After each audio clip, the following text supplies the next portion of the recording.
Okay, guys, so today we're going to start talking about factoring and what does factoring mean. So this is a new entry in your table of contents. So we're moving on. We're still in Unit 6, but we're on Lesson 4 now, and we're talking about factoring.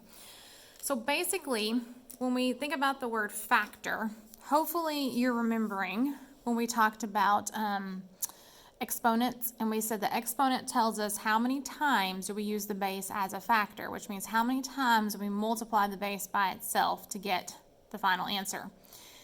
So that's what a factor is. It's a number that you take and multiply by another number to get a number. For instance, say we have the number 12. I can break that down into two factors. Isn't that 3 times 4? So 3 and 4 are factors of 12. So if you have the number 12 and somebody says factor it, well, that means break it down into two numbers that multiply to get that number. So in algebra, we do a lot of multiplying with parentheses. So think when we're using parentheses to multiply, we call that distributing. So factoring, if it's breaking it down, the multiplication, it's like dividing. It's like undoing the multiplication. Or if we're distributing, then it's like undistributing. Now, undistributing is not a word, but it's what we need to think of when we hear the word factoring. We need to undo that distributing, okay? So we're trying to figure out what did we multiply to end up with this expression. So we factor it, we undistribute to kind of get back to the original. So we're factoring quadratic trinomials. This word quadratic, we're really going to get into this in Unit 7. So that's our next unit. So hang on to that. Now trinomials, that's a word that we learn. So we think of tri. Remember that means 3. So that means these pieces have 3 terms. And so look at this expression down here. This is going to be important. This is the standard form of a quadratic trinomial. The word quadratic really just means that this piece here is squared. You have an x squared term. So think about when you've been doing the puzzle for the past couple of days. When we took those two things in parentheses and we multiplied them together using the box, we ended up with a 3-piece trinomial most of the time. We did on the puzzle. And so that's what we're going to be doing. We're going to be taking something like this. That's what we want. Our end goal is to take a trinomial like this and undistribute it, undo the box, what we did multiplying in the box, and come out with two things that are in parentheses now. The same things we multiplied to get this 3-piece, 3 terms here, this trinomial. So what we were doing before is we were taking a box and we were filling out the outsides and getting the inside. Now we're going to be starting with the inside of the box and trying to get the outside pieces. So we're going to get there, but we've got to take some steps first. So we're going to break it down into steps and the steps that we need to do that. So we're going to start over here. We're going to use this for a few days. So look over here on this side on day 1. So the first thing we need to learn to do is just factor out a GCF. So remember, GCF stands for greatest common factor. So for instance, if I have the numbers 12 and 8, well, we could break this down into factors. So 12 can be broken down into, it's like what numbers divide 12 evenly? Well, I can divide 12 by 1. I can divide 12 by 2. I can divide it by 3. I can divide it by 4. I can't divide by 5. I can divide it by 6.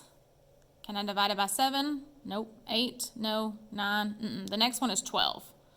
So those are my factors of 12. Now 8, on the other hand, I can break that down into, let's see, 1. You can divide any number by 1. I can divide it by 2. I can divide by 4. I can't divide by 3, so I skipped it. I can't divide by 5. Can't divide by 6 or 7. The next one is 8. So then I'll look at the factors, and I say, well, which one's common for both? Well, notice 1 is common, 2 is common for both, and 4 is common for both. And that looks like those are the only ones that are common, and the biggest one is the 4. So that would be the largest, the greatest common factor of 12 and 8. So we're going to think along the same lines down here. So remember, we're thinking about undistributing. So when we distribute, we usually have a number that we multiply inside to every piece in the parentheses. So we want to take that number or that term back out. So look at the 6, the 9, and the 33. What's common between those? What can I divide into each one of those? Because that would be something that was multiplied to each one of them. So you think about 6 is the smallest number, so we probably think about those factors. Well, I can divide it by 1, but that's not going to change anything. I usually don't want to factor out a GCF of 1. I could do 2, but is 9 divisible by 2? No, so that won't work. I can divide 6 by 3. Okay, and I can divide 9 by 3 and 33, so 3 might be the one. What else is 6 divisible by? I guess 6, but now is 9 divisible by 6? Nope. So it's going to have to be the 3. I'm going to factor out a 3. So remember, I'm going to undistribute a 3. So when I do that, I need to figure out what would be left. If I had taken something and distributed this 3 inside these parentheses and I got this original expression here, what's left? You can almost think of it as like dividing. Take your first term and divide it by 3. What's left? Well, 6 divided by 3 is 2, and I still have my x squared. The next piece would be the 9x. Divide it by that 3 that we're dividing out, undistributing. 9 divided by 3 is 3, and I still have the 3x. Then look at your 33. 33 divided by 3 that's 11. So I have plus 11. And these are real easy to check because you can always redistribute and make sure you end up with this expression here. So what is 3 times 2x squared? 6x squared, yes. Is 3 times 3x, 9x, yeah. Is 3 times 11, 33? Yes, it is. So we picked the right number to factor out, the GCF. So look at C right here. So again, remember, we're wanting some number that we can undistribute, we can pull out, or some term. So for us to see it on this one, I want to look and I want to actually expand this like we did when we were talking about exponents. So if we think of this first piece, that's 5 times x plus 20. Well, can I break that down into something that's common with 5? What's the greatest common factor of 5 and 20? Hopefully you're thinking, oh, it's 5. So 20 can be written as 5 times 4 times we still have an x. So what's common between these two pieces here? Well, I've got the 5. That's common. But look what else is common. This one has 2 x's multiplied, and this piece has 1. So actually an x is common as well. So what's left? Well, in this piece here, if I pull out the 5 and the x, the only thing that's left is the x. In this piece, if I pull out the 5 and the x, the only thing that's left is the positive 4. So sometimes it helps if you write them out and factor them that way. So I've pulled out the GCF of this expression here, which is 5x. So we could check by multiplying back. 5x times x is 5x squared. 5x times 4, well, 4 times 5 is 20x. So we did that correctly. Now on B and D, I want you to try these on your own, but I want you to think, whenever you see a negative number in front of your x squared, I want you to go ahead and think that whatever you factor out is going to be negative. So you need to pull out a negative number. So hopefully you're looking here and saying the only common number between 2, 8, and 48 is going to be 2. So I want you to factor out the negative 2 and then see what's left and redistribute them to make sure you did it correctly. Now notice this term has an x, this one has an x, this one doesn't. So am I going to be able to pull out an x here? No, because there's no x in this term. So x is not common between all three pieces. But look at this piece down here. There's an x here and an x here. It's similar to this one, except you're going to be pulling out a negative number. But you're also going to be able to factor out that x. That's common. So expand that one out if you need to. Okay, so to move on to factoring, like I said, we're going to take it in steps. So we're going to use this thing called the x. And I'm going to show y'all, and we're going to put all the steps together eventually, but first I want us to just do this piece. I want us to get really good at this piece. And I've given you, you're going to get this sheet next, and that's just practicing this step that we're going to learn here. So the first thing I want you to do is you're going to take these numbers. It's telling us to find factors of the first number, 18, so the 18 goes up here, that add up to the second number, that's 11. Down there. So we want to multiply to this number, but when we add up those two numbers, we want to get 11. So we're trying to find two factors of 18, two numbers of 18 that when we multiply we get 18, but when we add those same two numbers, we get 11. So the best way to do this is to make like a little chart over here. So we want to multiply to get 18, but we want to add to get 11. So I do my little chart here. You can see that. So I usually start with 1. 1 times 18 is 18. 1 plus 18 equals what? That's 19. Does that add to 11? Nope, so those don't work. So then go to 2. 2 times 9 is 18. 2 plus 9 equals what? Ooh, it equals 11. So think about it. 2 times 9 is 18, and 2 plus 9 is 11. Boom. Those are the numbers that we want. So I like to write them here, and I like to box them. This is going to come in handy when we start putting the whole thing together. So go ahead and write them in your X and box them. Now, it doesn't matter if you put the 9 here and the 2 here. You can swap them. It doesn't matter which order you write them in, just so you know which two numbers you're talking about. Those are the two special numbers that we're going to need.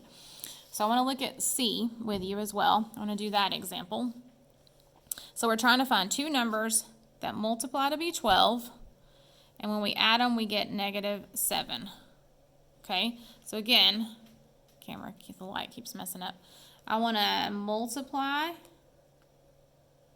I did that backwards, multiply to 12, and I want to add to -7. That's what I'm trying to do.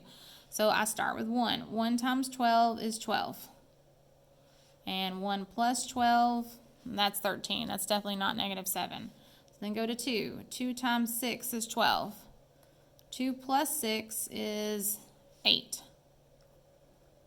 So we're getting closer to 7, but we're not there yet. So go to the next one. Then 3. 3 times 4 is 12. Okay. 3 plus 4 equals 7. Okay, but I want -7, right? So now we need to come back and think, okay, what can I do then to get -7? Because this is close. Anytime you get something really close, except for a sign that's off, you need to go, okay, I'm almost there. I got it.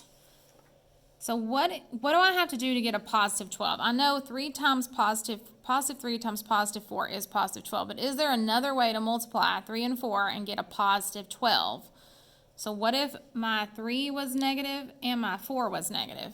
So isn't -3 times -4 positive 12? So the negative times a negative is a positive. Well, then what if I make them both negative over here?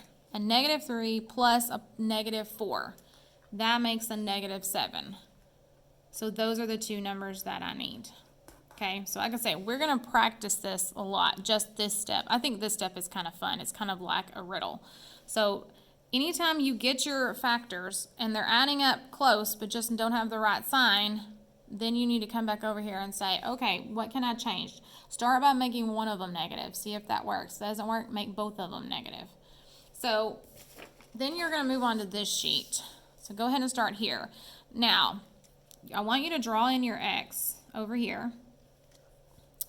And the A times C goes in the top and the B goes in the bottom. So it's telling you to find two numbers that multiply to A times C.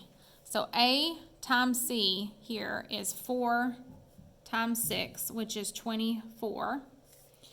And then you want to find two numbers that when you add them, you get B, which is 11. So this is what you're looking for. You want to be able to find two numbers that when you add them up, when you multiply them, you're going to get 24. And when you add them, you want to get 11. So try and figure that out. So start by doing 1. 1 times 24. 1 plus 24. Is that going to give you the numbers you need? If it doesn't, move on. Can you do 2 times something? Well, 2 times 12. 2 plus 12. Does that give you what you need? So keep going until you figure out what you need to put on either side. So I hope that helps. If not, come see me and I'll help you out.